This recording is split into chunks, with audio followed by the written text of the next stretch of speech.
Hey, how's it going? It's Sam Frost here, and in today's video I want to talk about the importance of making sure that your prospective customer can actually do successfully what it is you want them to do when they come to your website.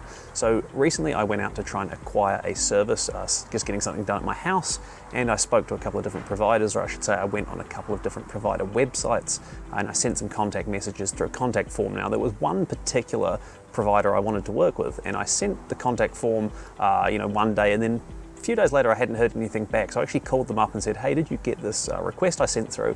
And the very helpful receptionist said, no, we haven't actually received any message. So we were able to determine pretty quickly that the message I'd sent through that contact form never went through. And the receptionist actually said, hey, yeah, we had noticed recently we'd sort of had a bit of a decline in messages coming through the site.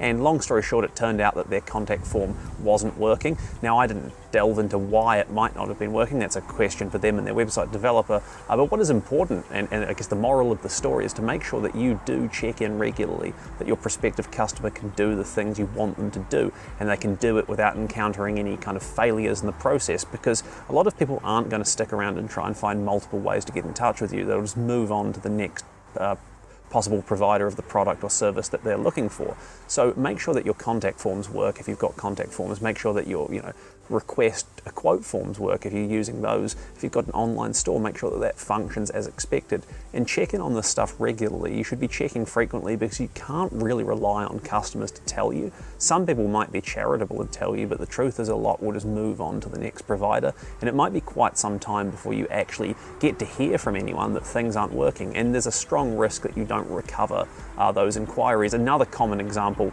that's related to this is if you have, say, a contact form that might be collecting the inquiries fine but not sending the notifications properly. So you're expecting a notification of any lead or prospect to come through to your email inbox from your WordPress contact form, for example, and actually it never comes through because that's not set up properly. So those contacts are going in and being stored in your contact plugin, like Contact Form 7 or something like that, but you're actually not receiving any notification of those to your email. Once again, it has the same effect from the customer's perspective. They've sent an inquiry, they haven't heard back. From a reputational and sort of professionalism perspective, that's poor for your business, and it's just not going to do you any favors, and you'll miss out on sales because of this. So make sure you spend time checking regularly. I'd say at least monthly, maybe even more frequently than that all of your functions on your site work. That if someone fills out the contact form, it comes through. If someone fills out a request a quote form, it comes through. If somebody goes to follow the checkout process on your site, if you've got a store, that it works.